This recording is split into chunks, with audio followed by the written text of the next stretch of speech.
Hello and welcome everyone to the podcast by Kunal Mehta. I'm Kunal, and today we'll be diving into one of the biggest enterprise technologies in shifts of the next decade, the rise of agentic AI systems. Retail and CPG enterprises today are drowning in insights, but starving for agile execution. That's the paradox of the enterprise AI. Companies have never had more reports, analytics, data, forecasts, alerts.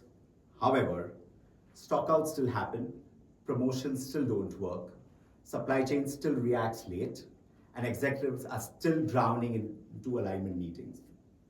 Because most enterprises today have AI that can analyze, sorry, that can analyze problems, but not AI that can solve them autonomously. And that distinction is about to redefine enterprise competition.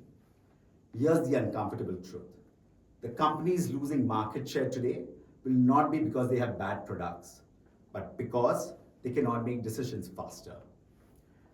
In modern retail, speed is margin, and increasingly, speed is survival. And today, we don't just discuss technology trends, we unpack how technology fundamentally changes enterprises, operating models, competitive advantage, and business economics.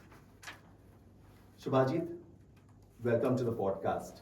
What's your take on this? No, absolutely.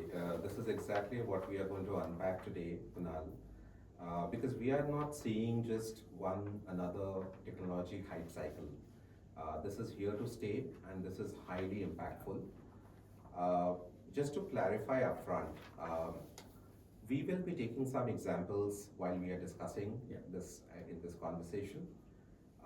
These examples are still directional. These are use cases that companies have implemented and they have kind of publicly informed Yes. that they have implemented. No way we are trying to indicate that these companies are fully autonomous yet, but they have taken a step towards it. That's right. Right. Uh, More and more, we see organizations doing this iteration of experimentation, trying things out, again fine tuning, and so on and so forth till they get it right. And therefore, agentic AI for me really is a shift from decision support to decision execution. Right. And you're absolutely right. And so, if you look at the traditional AI systems that we had, right, they were all about informing enterprises. But what you really get with agentic AI is really helping personalized decision making and also execute them at a much larger scale.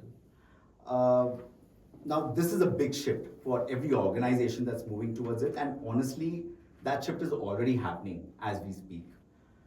What we also realize is that if you look at large organizations like Walmart or Amazon, P&G, back home, if you have organizations like Blinkit or Zepto, you feel they're not just using technology, they've already executed it and are very advanced in terms of using them on a day-to-day basis.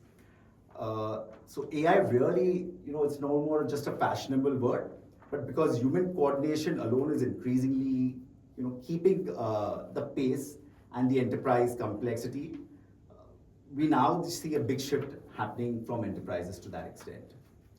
But before we actually dive into agentic AI, actually let's take a step back and look at the evolution of how we reached to this stage, right? So initially it was all about humans, right? So first came the enterprise part of it. So you had humans who were just analyzing data or making decisions basis that and really moving forward, right? But in all of this, there was a lot of delay that used to happen. There was a lot of escalation that used to happen, and everything was completely dependent on people. So, from that manual era, if you see how enterprises moved, it became RPA oriented or bots oriented. Yeah. So, we had a lot of bots which automated repetitive tasks, automated workflows and business processes, and they made the process faster, more efficient, but still couldn't reason, still couldn't inference. and therefore it just did things faster and more automated than the manual process. But it still needed a lot of human oversight. It needed human decisions to come in, and so on and so forth. Now, if I look back at the retail transformation over years, the typical areas of automation with RPA was where a lot of transactions happen, right? So if you look at supply chain, if you look at procurement, all of your accounts payable, accounts receivables, those are the workflows that easily got automated. Reporting got automated to an extent, right? But still somebody had to look at those, figure out, and then take actions. So humans were still deciding a lot of those critical decisions on where inventory has to move, when do you override forecasts, when do you kind of prioritize, deprioritize decisions in supply chain, and so on and so forth, right? Yeah, and that's where the enterprises started adopting computational, or simply say traditional AI in so many ways, right? So a lot of activities such as forecasting, recommendation, the pricing models, even the demand planning or the analytics, that started getting much more smarter over a period of time. But humans still had a lot of coordination work to do, right? So the responsibilities in terms of the approvals, execution of these things, and the accountability, most importantly, still was manual, right? Let's take Target, for example. Now, if you look at Target over a period of time, what happened is they started taking a lot of autonomous activities in terms of the analytics and demand forecasting and things like that. But even with the advanced forecasting systems that they had, the approvals in terms of merchandising decisions, or inventory balancing, supply chain adjustments, etc., was still all manual, right? And the intelligence did improve over a period of time, but the operationing model fundamentally remained human driven from that perspective. And I think that's where the bottleneck still remained, because it was human driven. Even if the traditional AI, ML, these kind of generated a lot of rich insights, the execution still depended on how people came together, how would they exchange emails, how would they meet, how would they collaborate, cross-functional integrations, how would they come together, right? So there was a lot of manual coordination essentially, and that would slow down the processes. That would kind of also sometimes make the processes inefficient. Now we are entering the next stage where agentic AI is able to kind of reason, to kind of infer, help coordinate, actually execute the tasks without human intervention if you choose to do so, or take your consent and then execute, which is human in the loop, right? So that's the real transformation, and therefore, there's a lot of efficiency, but there's also a lot of decision making, fast tracking of decisions, which actually lands business benefits very quickly. So earlier, I would say, traditionally, I would probably ask or answer, this should happen, right? Whereas agentic AI is actually able to say that this is what I'm going to do, or this is what I've already done.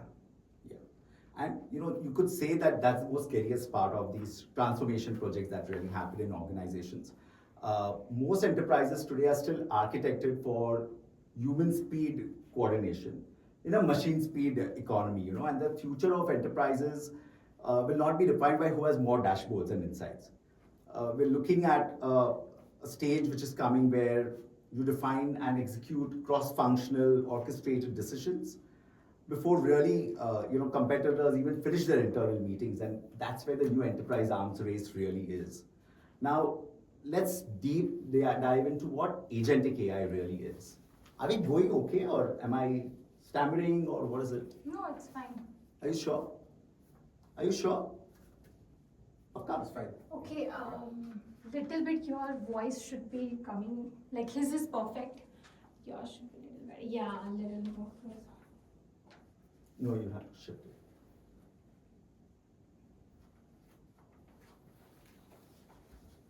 Yes, perfect. Okay, let's start. So let's simplify this further and really discuss what agentic AI really is, right? So agentic AI can autonomously coordinate and execute predefined operational actions. And that's really the difference between intelligence and operational power that we have. A great real world direction of all this is Amazon. So if you look at Amazon, the fulfillment systems are increasingly autonomous by the hour, right? And that's how they really work. So decisions in terms of regional planning or the rerouting fulfillment that they have, whether it's the reposition of inventory and continuously rebalancing their logistics is all completely automated. Now, humans still govern all of this, but the systems are really taking the decisions in so many ways. And most of the operational decisions are becoming highly automated, right? And that direction is where enterprise architecture is increasingly moving towards. That's great, Kunal. And just for our listeners, if you want to really make this more simple and give an analogy as Yeah. to how agentic AI is kind of different from traditional AIML that we used to know. Okay, so let's take an example of Google Maps, right? Uh, Google Maps, I'll look at it as a traditional AI system. And what it really does is it tells you about the congestions ahead. So, but you still get to decide whether you want to move in that direction or you want to reroute your step or you want to stop or you want to continue from where you were. What agentic AI really does is it takes the decision by itself in terms of rerouting, in terms of which direction it needs to go for, and drives in that way. So, really, in terms of whether I'm taking the decision to whether I'm owing the decision, that's going to be the big difference that's once there. And uh, really take responsibility for the action, which otherwise would not happen in an enterprise AI. Right, right. So that's really a simple and effective way to kind of, you know, share this concept with listeners. So thank you for that. That's going to stick with them, I guess, Yeah. for a long time. Now, let's get into the retail value chain a little bit. If you look at the retail value chain, it kind of starts with the planning, then buying, then a lot of movement, Yeah. and then finally sales, right?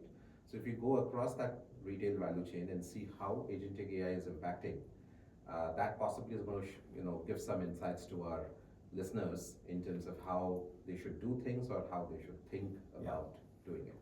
Yeah. So let's start with plan, right? So traditional AI really gives you the forecasts and the demands, but if you look at agentic AI, it actually responds to these demands. So there's a big change from that perspective, and it behaves very differently. So whether it's about detecting the demand spikes or simulation of the scenarios that are there, or adjusting replenishment, uh, escalating the thresholds that have been crossed, right?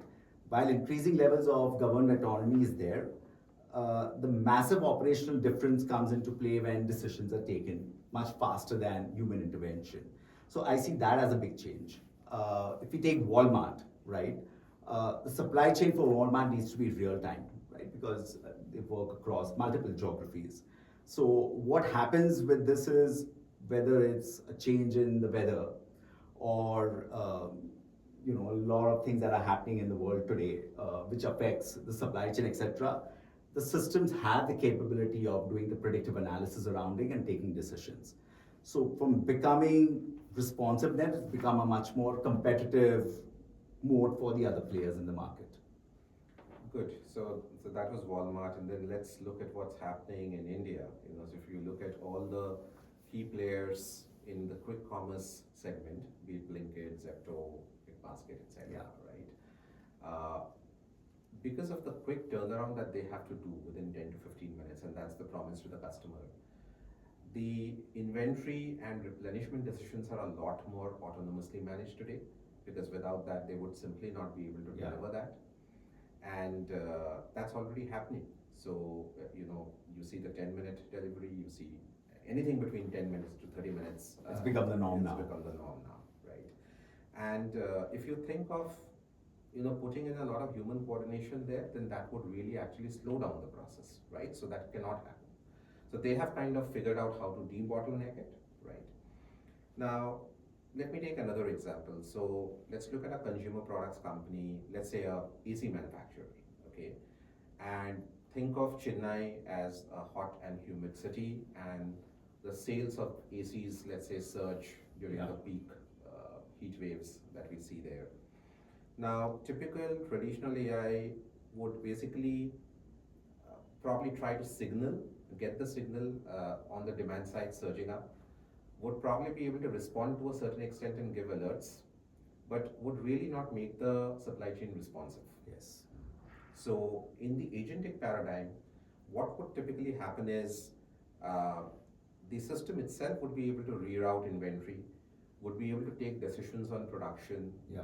prioritize certain suppliers, prioritize the distribution to certain retail outlets where demand is higher than others. Yeah. It can possibly customize the merchandise or the assortment that needs to be there at different points, right, depending on what are the demand patterns. So all of this happens much more real time, Yeah. almost as close to the last purchase order that kind of came from the customer, right? And that's not analytics anymore, right? So this is what we are seeing. I would call it a early form of autonomous operational orchestration, Yes. right? Where humans still give the consent, but I think a lot of cross-functional They're coordination taken by is the systems. being taken by the system. Yeah. Now, what it gives is speed becomes the advantage, and the traditional strategy always used to talk about cost and differentiation, but I think velocity or speed was That's never become the considered new- as a competitive advantage. So Absolutely. that's a factor that's going to come, and once it actually settles, it's going to be very hard for enterprises to go back and settle for something which takes much longer. Yes. Right. So agentic systems essentially would look at customer segments, demographics, seasonality, typical demand patterns that you see at the intersection of all of this, and then go ahead and execute the workflows, the processes, the releasing of orders, the logistics decisions, etc., and essentially protect business revenues and margins. Yeah. Right? Because then there's actually no scope of loss of sale or loss of revenue in any part That's right. of the system. So I think what you're saying really is, the traditional AI systems actually understood the problems, but what the agentic AI really is doing is outrunning them at a much faster pace. And if you look at retail, speed is the most important thing, and also the customer experience part of it. If we look further, the faster enterprises usually who will be adapting these technologies are the ones who are going to take a win, right? But because in modern retail, a lot of issues really come up because of delayed responses to replenishment or leading to market erosion in terms of pricing, etc. And even fulfilling the requirements of the customer, right? And today, as you mentioned, whether it's Zepto or it's Swiggy or anyone else, the customer is not going to wait for you anymore. So if you've lost the customer at that point of time, it's actually a lost sale, right? So traditional AI didn't help in terms of visibility and taking decisions, but what agentic AI really is doing is helping them scale it up, right, at a much faster pace. And that's the operational and the speed advantage that any organization is going to have going further. And if the others are not going to be able to replicate that, then it's going to become a big problem for a lot of competitors as they move ahead. Now, as we do this, what's your take further in terms of the retail value chain and how the buying merchandising really is going? So let's move forward to buying and merchandising. Now, for a long time, as I have interacted with the retail companies, merchandising always used to be a strong competency and a point of differentiation, because the more experience you had, the merchandisers could essentially blend a lot of science and art to this and get it correct, right? And that's what would actually drive the season. If you look at segments like fashion, if you look at home fashion, etc., where what's in vogue is kind of going to make you successful for that season, right? Now, if you think of a situation where all of these people have agentic AI systems also assisting them or enabling them, then to some extent that uniqueness or differentiation kind of reduces because everybody is at par. Yes, absolutely. So everybody has the same power. Similar systems, I would not say same systems, but similar systems. So So, what's your take on that, Kunal? Do you think retailers are going to lose that uniqueness or differentiation as they go ahead, or it's still going to be there, but it's going to play out in a different way? I think every organization is unique in its own way, right? And in terms of the products that they sell.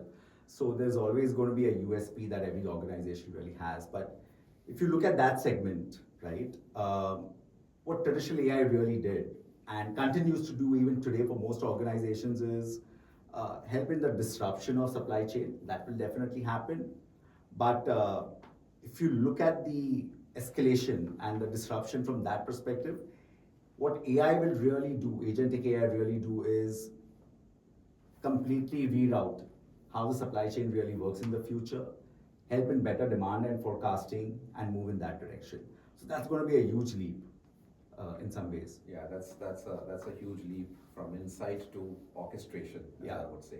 And if you look at how things have happened in the last few years, whether it was the China disruption or the Bangladesh disruption that we have, or even the existing war situation that we have, there's been a lot of volatility around, raw material pricing or freights, right? And raw material not being available, etc. So enterprise systems initially used to surface alerts, right? And it helped them in terms of analyzing and understanding what needs to be done. But what agentic AI will help really do, and it helped a lot of organizations who actually moved ahead on that technology, is react much faster to these situations and not really let them, impact their businesses in so many ways. So in that process, the disruption has already become much more expensive if you're not taking the decisions to move towards agentic AI. Absolutely. So, from buying, I think we've moved to move. Yeah. The move part of it, right? And in the current geopolitical situation that we see ourselves in and how businesses are navigating, it is a constant navigation, Yeah. right? And that's where I think agentic systems can come in and help reroute supply chains, look at alternate suppliers, look at alternate sources of getting merchandise. Yeah. Look at how should the supply chain network be rewired, right? Because suddenly some regions may just switch off or switch on, Yeah. and you kind of need to have a backup plan to kind of continue to work. And how do you essentially bring all the functions together to kind of keep working seamlessly in spite of all these disruptions? Yeah. Because business should not stop and does not stop. Absolutely, and that's where. Okay, let's take an example of Unilever, right? If you look at Unilever, they've got a very strong AI supply chain tower in place, right? So what the systems really do is look at the logistic disruptions that can happen or any other movement that is taking place around the world and start taking decisions accordingly. Now, whether it's going further about demand variability or even the raw material available, in near real time, the goal is not just about visibility anymore.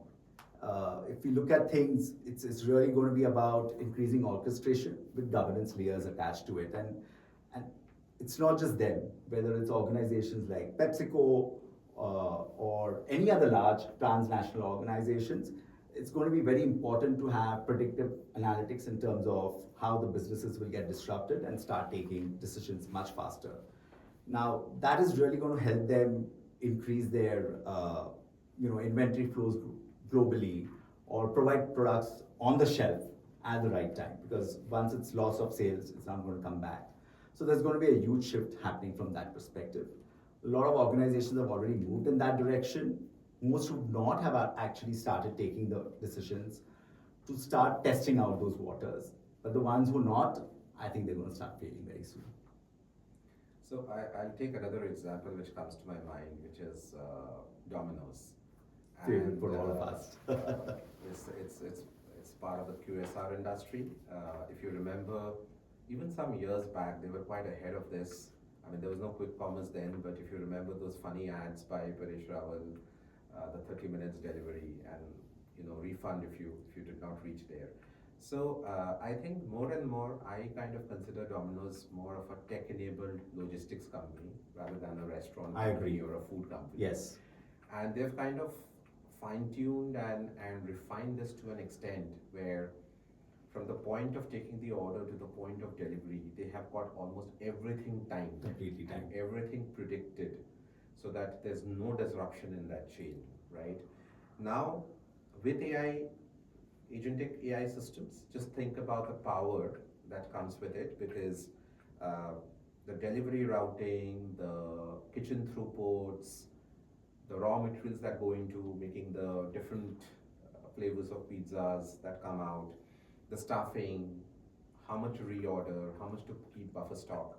All of these, I think, can get super well orchestrated, Yeah. with the agentic AI systems, and that's more power finally given to the consumer. You're right. And Shubhajit, if you look at it, you know, organizations that underestimate this entire cost of manpower, right? Uh, it's, it's a big problem that is there on hand, and organizations don't realize it. So most delays don't happen because there's a lack of intelligence in people, But the way decisions are taken and the speed at which they're taken is a big problem. Now, if you look at any organization, most of the time what you realize is there's an alignment issue between two cross functions, and the speed at which decision is taken is very late. So there's always a latency which is happening over there, and what these systems really do is give you a competitive advantage to move much more faster and a much larger scale over a period of time, and that's a big shift.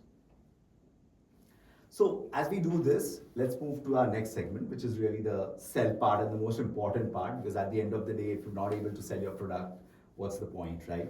Um, you've been in the advisory role for a lot of retail organizations around the world. Uh, what's your, how do you see that shift really happening at this point of time? How is it evolving in terms of technology? See, I think the single most advantage that I see with these systems coming in and enabling is the concept of super personalization or hyper personalization. We always used to talk about it. Every retailer used to try to do it Yeah. with a lot of complex CDP data that they would have. But I think agentic systems, their ability to actually recognize you as an individual consumer with complete context, external behavior, and all of the other external signals that's hyper-personalization. coming in is the single most experience, impact that I see there. With it, you are able to kind of tailor promotions and campaigns. You're able to tailor pricing, right? And it can really be price for you, Yes. promotion for you, a specific campaign for you, right? Which would never earlier happen. So that's one of the biggest changes that I see. Earlier, probably systems or even AI systems would say that these campaigns could work for this segment, you know. But today, agentic AI would probably say that I've already done this and I have delivered it, or I would like to deliver this to the consumer. So that's the difference that I see. And it's constantly improving. So there's a Yes. continuous improvement Yes. in terms of what it's really forecasting for you, right? Yes. And I think a great example of that is Starbucks. Uh, if you look at Starbucks, they have personalization tool called Deep Brew platform, and what that system really does is it gives you alerts basis the customer experience, the customer behavior that is there. It takes weather forecast into consideration, and the timing patterns, etc. What's the local behavior in that area, example, right? And basis that, it's moving increasingly towards agentic commerce capabilities. Now, what that really does is gives you personalized promotions, like you rightly said. And with time, it all starts optimizing the staffing which is needed, because let's say if it's raining a lot, lesser people are going to come into the store, etc. So when do you really need more people coming in over there? Also, it starts, predicting rush hour demand. So maybe in the morning 9 o'clock, you'll have more people going to the office and coming and picking up a Starbucks. So all these adjustments of how the operations need to work and how the operational flow works dynamically, it is what it really does, and that's where this is going next. Right. So I'll take another example from the QSR segment, which is McDonald's, and again a global chain. So what they did was they acquired this company called Dynamic Yield sometime back, and they were able to kind of personalize the drive-in or drive-through recommendations that they have, knowing exactly the locality, the consumer preferences around the catchment area, timing of people when Yeah. they drive in, office timings, school timings, etc., when they're picking up the stuff, uh, and able to tailor that. So the menus were tailored, their stock levels that they wanted to maintain for both semi-finished and finished goods were tailored towards that. So, and the rest of it that you said, the weather, the time of the day, etc., all of that came together. Now, if I look at all these examples that we shared, and what's the objective? It's about retaining the customer, building loyalty, brand loyalty, right? And loyalty we used to always measure with three dimensions, which was recency, frequency, and Yes. monetization, right? So the more you do this personalization, and the more consumers figure out that the brand loves them, Yes. they love the brand back. They're going to keep coming back to you. They're going to keep coming back. That's and right. I think that's what is the essence of agentic AI Yeah. coming into retail and for Yeah. consumers. And if you take it back home, we've got Diwali. Now, that's one of the biggest festivals that we have over here. Now, what used to happen previously is that traditional AI used to predict what the demands and the uplifts were, right? But with agentic AI really coming in now, especially in a country like India, where every city and every state is actually a country by itself, right? So your pricing needs to change accordingly, your promotions need to change accordingly. Even the analytics in terms of which product works where and where is the spike really coming from is going to play a big role over there. So protecting your margins real time, ensuring that the sales happen real time, that is where things are moving towards. And we're actually moving from even a regional scale of taking decisions to making it more hyper local, right? That's where the world is moving, and that's what we need to do. So every organization is moving in that direction. If you look at the consumers, they are already expecting this, because whether it's the e-commerce players that are there or even the smaller players who are coming in, they are able to do that, and the scale may be small initially, but when the customers start getting that feel of having the right product available to them at real time, I think that becomes an expectation and a norm for everyone else to follow. And so we're seeing a big shift from that perspective, from organizations looking at data in a very different way. If you look at Netflix, that's another beautiful example for all of us. The moment you start seeing some movies or you start seeing show, you start getting recommendations around it, and you start understanding that this is really meant for you. So that prediction comes into play, and it's become very personalized from that perspective. Or for that, as a matter of fact, even Amazon, right? You've started getting personalized recommendations. And I think they set the standard, and post that, everyone really followed it. So you pick up a product, and next thing you know, you get 5 recommendations in terms of what product goes with it. So I think there's a big change in terms of how retailers are also looking at personalization, and that's a profound shift if I have to look at it. Absolutely, Kunal. And I think just extending from retail to everything that is B2C or D2C. Yeah. I think what the key takeaway for me from the agentic AI perspective is, earlier only big companies could do it. Yes. Large major brands could do it because they could invest a lot of money. But I think what agentic AI is slowly doing is it is able to democratize the technology, and almost like you mentioned, small brands, large brands, Yes. irrespective of that, they're able to personalize, they're able to kind of be more targeted, and therefore everybody can get enabled. It's become a level playing platform. It's become a level playing Yeah. field. Yeah. Okay, so I think we've covered quite a bit across the core value chain. Yeah. Now, what about the enabling functions and the support functions? So let's say functions like finance or legal, right? How do they kind of come into the fold, and how do they enable the retail business? So if you look at previously, what finance used to do is just analyze data, right? And so a lot of decisions were based on guts, and they used to take time, right? So there was a lot of decisions that even if they understood the data, they were still dependent on the categories or the CEOs, etc., or the cross-functional players to functions to really take a decision. But what has changed over the last couple of years with agentic AI really is that it's really helping them understand things better and operationally, right? So from moving from, how do I put it, historical reporting to real-time, operational steering and really understanding where the margins, etc., are dropping, etc. Now, what has happened along with that is even they've started understanding the business much more better and questioning them even more. So, identifying the root causes of the prices dropping, or which promotions are working or not working, or the replenishment priorities, etc.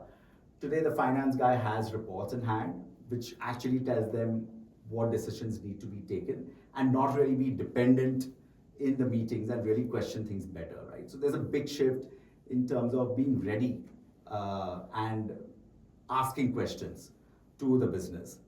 So that is where things are changing, and if you look at a lot of CFOs, etc., I think they've really become sponsors of technology. That used to be a big issue previously, where money never used to come into technology. But I think now those investments have changed big time. So everybody is moving towards predictive analytics, and intelligence manufacturing, or systems relating to that. So I see a big change happening from that perspective, and as we keep moving further, I think that is only going to get more and more optimized, right? So that is where I am at this point of time. What do you think is another thing that we should be looking at? So besides this, So, I think I saw a lot of the traditional AI days, a lot of reporting, a lot of dashboards, a lot of slicing, dicing. These were common terms, right? Everybody wanted to personalize dashboards and see the data. But all of them were looking at that data mostly retrospectively. Well, once the events have happened, the customer has been won or the customer has been lost, right? And then you kind of become better the next time. But what I see now with agentic AI is those decisions that need to be taken. Let's say you need to take a decision at a store level profitability, or you need to take a decision at a category or a SKU level margin. yes, At the point of purchase, right? While the customer purchase decision is happening, this can be enabled by agentic AI systems yeah, with some guardrails so that it doesn't go awry. yes, But you don't really need that approval from the finance function or the concerned person at that point in time, because at that point in time you can't give that decision, right? And therefore you don't lose the customer, right? yeah, and also it's become a single source of truth, right? Correct. Previously, you would have the finance sitting with some numbers, and the category sitting with another number, and there would be a lot of debate around it. But that's because there was a lot of human intervention which was there, and no matter how many reports were available, there was still Excel which was there. That has changed again with agentic AI really coming, because there's autonomous decision really happening, and there's no intervention of anyone. So it becomes a single source of truth for organizations. So what comes to my mind is, and I've always reflected on this for a long time, that boards don't reward a lot of dashboards, a lot of Excel work, They used a lot to. of hard work, but boards will actually reward better EBITDA, better profit margins. That's Yes. coming out. And surprisingly, I think those discussions in the boardrooms have also changed, right? If you look at most of the organizations, large organizations now, a lot of discussion happens around how much is the technology investment that organizations are making. That has been a big change now. So that's actually a question mark, which the CEO is supposed to answer in these board meetings now, in terms of how is the organization preparing itself better going ahead with these kind of systems. So I think we're going to see a much larger investment coming in terms of tech, and much more responsibility for everyone in the organization to move towards this. Right. That's a big change. And when I think of contracts and legal, and especially in retail, see, you have so many contractual agreements with Yes. suppliers, with trade partners, merchants, and so on and so forth, right? And you have franchisee owners, etc., right? Whatever be your model. Yeah. So managing all of these contracts across their life cycle and really keeping a track of what's going on, what has been committed, what has been delivered, etc., was a lot of grunt work for a lot of people. And if you're able to kind of automate all of this through agentic AI, Yes. then you just focus on the ones where you need your intervention, or you really need to look at those exceptions that are coming up. But a large part of the grunt work is kind of taken care No, of. you're absolutely right, because if you look at some of the large retailers, they'll have about 25,000, 30,000 stores, right? And to manage so many contracts, to find the anomalies in that, to manage so many distributor networks, etc., is going to be a big issue. So organizations have started understanding that and started putting systems in place in terms of, are the contracts right? Do they have, the fine prints properly written in it? Because that's the only way to scale it up. It's not going to be humanly possible for even 100 people in the legal department to do something like this. So organizations are increasingly investing in these other tools also that kind of help them grow faster and at a much larger scale, and also the fact that it doesn't impact them in the wrong way or the wrong side of the law. So that's going to be a big change from that perspective. Right. So with that, maybe we come to a section where we discuss a little bit on then what are organizations going to be measured against? What are people going to be measured against? What will be the KPIs? And that's something a lot of organizations are not discussing actually. What's the new paradigm of KPIs? Yeah. So here is how I think, and particularly looking at enterprise AI and how it's being deployed and how it's being scaled up right now. I think a lot of companies are experimenting and doing early POCs and pilots and so on and so forth. And the usual approach is pick up a use case and try to do it and apply the technology. But when you think POC first and pilot first, what happens is you become a little myopic. You don't think of the scaled implementation. You really are not thinking of the business outcomes at scale. You are actually trying to test whether the technology works for that use case, and whether that use case is a valid one, it releases some effort, etc. But I think companies truly need to begin identifying those measurable KPIs that will come out as a result of scaled implementations, as a result of production systems that are agentic AI, right? And what will it really drive in terms of revenue impact, in terms of bottom line, margin improvement, the speed of execution? What does it do to your customer NPS, CSAT scores, overall experience measures, right? And the overall efficiency of the business. Yeah. And that's a big enterprise shift, right, in terms of mindset for organizations. So you cannot continue using agentic AI systems and keep the KPIs which were for the enterprise AI. That has to shift and change drastically. So the question shouldn't really be about, did agentic AI give you insights? The question should be, did agentic AI respond faster and better over a period of time? And that's going to be a complete shift in terms of how the measured frameworks need to look at. That's going to be one of those things. But I think that comes to the question of what should be the KPIs that organizations should look at over a period of time. And to me, I think the first one probably, let's say, the operational, the speed of the KPIs that we need to have. So whether it's the decision latency reduction, or replenishment result time, or the supply chain rerouting. These are some of the things that come into play in terms of how are you measuring these KPIs. And if I look at maybe inventory and supply chain part of it, maybe it would be stock out reduction percentage. It would be probably improvements on the inventory turns, the sell-through rates that you see, the fill rates that you can achieve across the supply chain at different points, and the forecast to fulfillment cycle time, right? I was having a very interesting conversation with one of the CIOs, and for all the AI projects and pilots that they're running, they kind of turn out to be red because they are overdue. Okay? Yes. And I think, what struck me in that discussion was, it is not about the time to complete the project. Actually, the way we should still look at it is the real movement that you're able to get on business metrics that are critical, that contribute to top line or bottom line. Right? Yeah. Instead of trying to see whether the project was successful or not, and within time, on time, and on cost. That's So, Subhaji, what's happening in most of the cases is, organizations don't define what the success is. They just defined it the project, right? And that's where the problem really is. If you've not defined what your success is for that project, and by when do you need to start looking at that data, then that's going to be a problem that's up there on hand. And that's where most of these enterprise or the agentic AI systems are really failing for organizations. So Kunal, what are some of the commercial KPIs or the productivity KPIs that you see that may actually make a difference?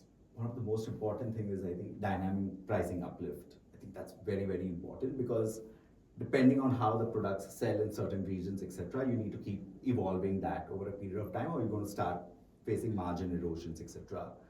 The other is, promotion ROI, and that's one of the biggest things. If you look at most of the retailers, right, you will find them running promotions every day, right? And most of these promotions, they really don't have an ROI around that. So people are just, there's chaos, and people are just creating these promotions left, right, and center, but nobody's really questioning that. So the ROI of these promotions is very, very important to understand whether they're getting the right results out of that. And obviously, at the end of the day, what's the customer conversion uplift, right? If you have 100 promotions running in the store, and you have 100 products in your store in terms of availability, but are those customers coming in and buying it? So do you have the right product at the right time for the customer? Is the customer really liking the products that you have? That's very, very important. So if that is not the case, then what is? So I think customer conversion uplift is another big thing that one should be looking at. And when we look at all of this, what becomes very important is also the enterprise productivity KPI, which is never measured in most of the organizations. So whether it's the reduction in the human coordination time that is there, half of the people are just working towards internal alignment and meetings and calls and all of that. Also, are we reducing the bottlenecks in the organization in terms of approval? Is there a hierarchy system in place which is there where you need to go through 7 rounds of approvals? Or are the systems taking decisions basis that and removing that dependency on it? And even if you've done that, what is the success of these autonomous decision executions, right? Are the executions and the decisions taken right or wrong? That also should be measured. So I feel these are the important KPIs that we should really be looking at. Right, right.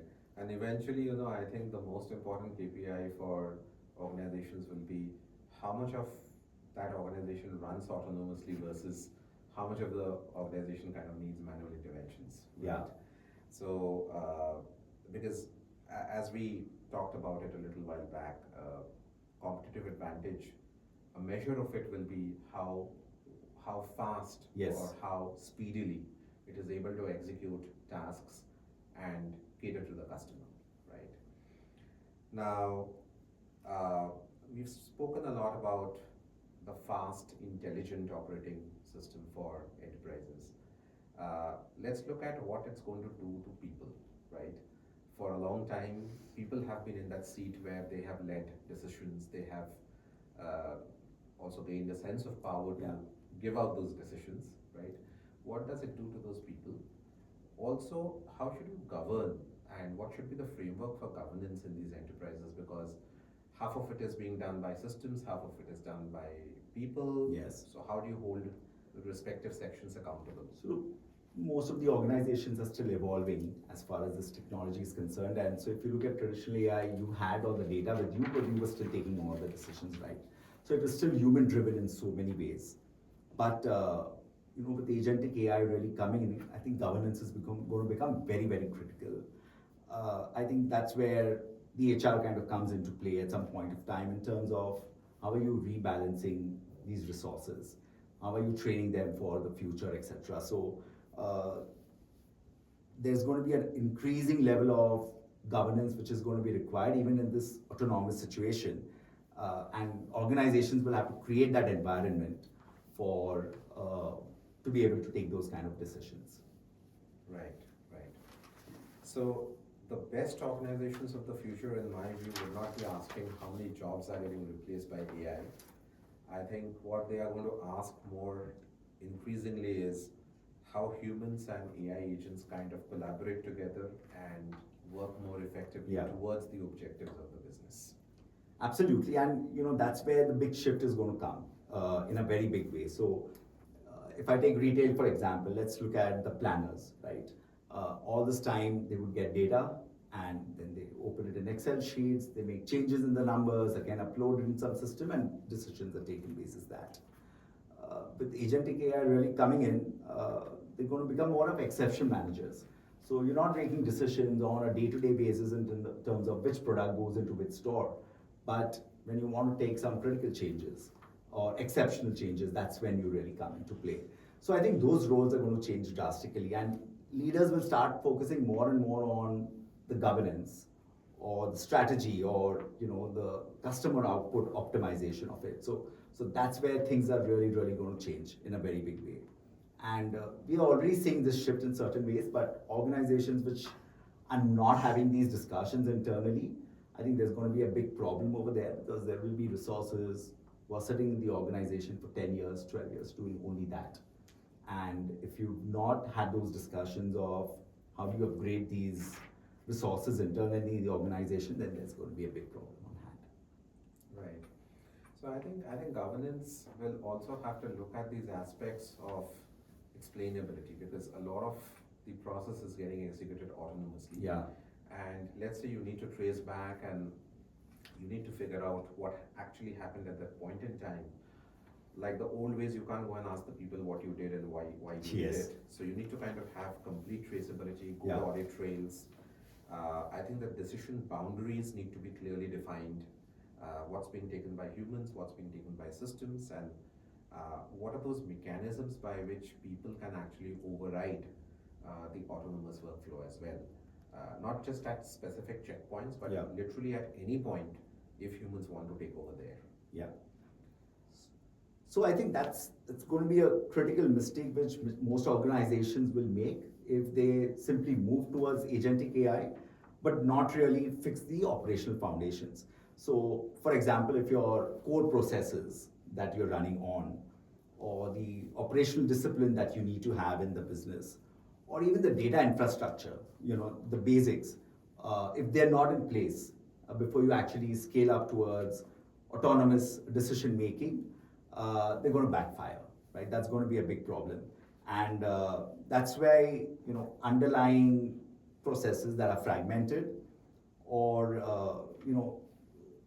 simply the scale at which they're supposed to be are not taken care of, then there's going to be more chaos than better decisions. So I think that's going to be a big problem. Okay.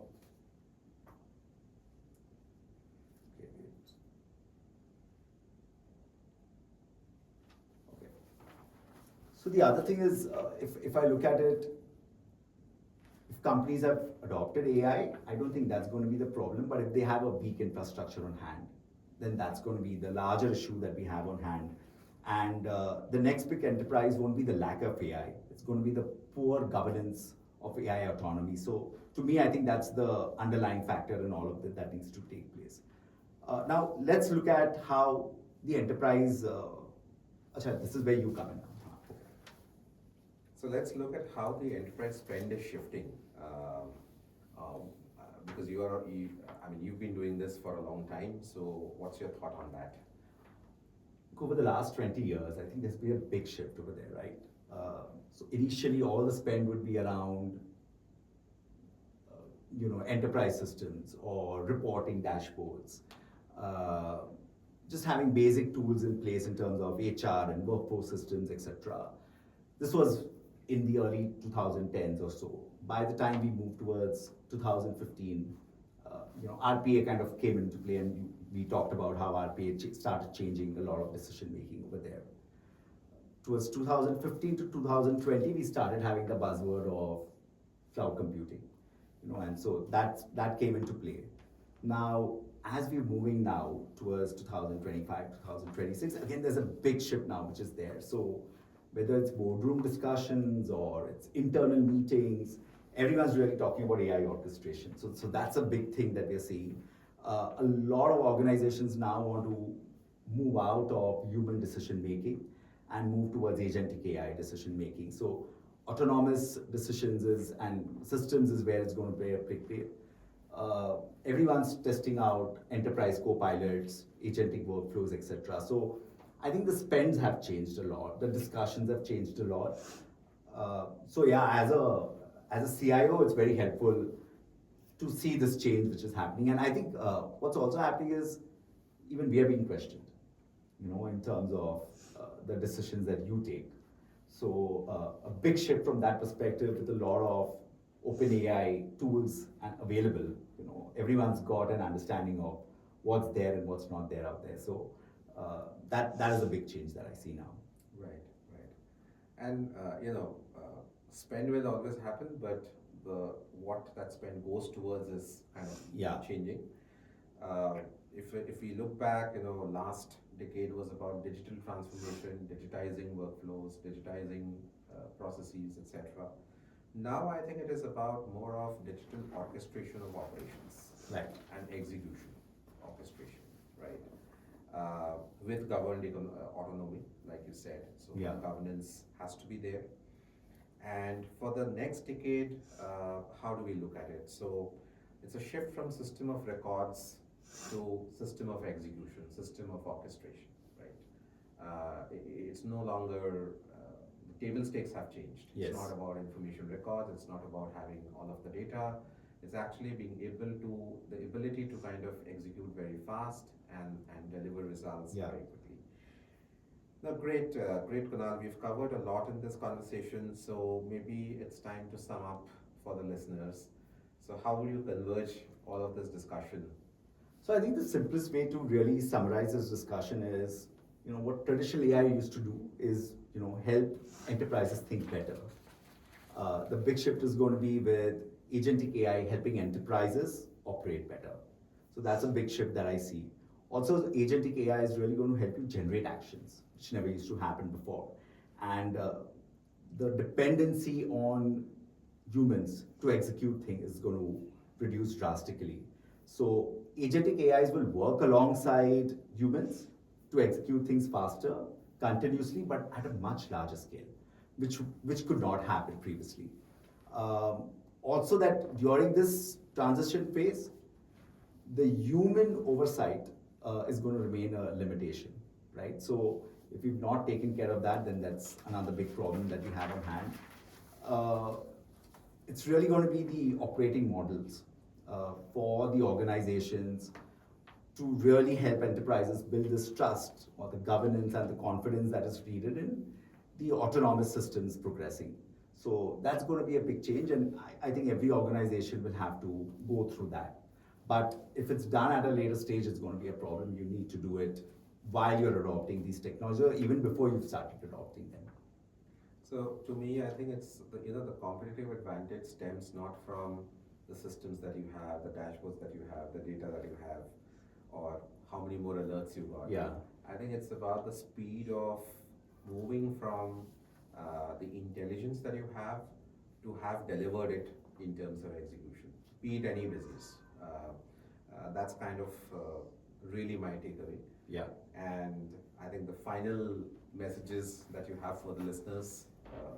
Yeah, so I think the final message really is, because the future of enterprise will not just be about analyzing decisions. It's really increasingly going to be about operational decisions at a machine speed and with governed enterprise frameworks.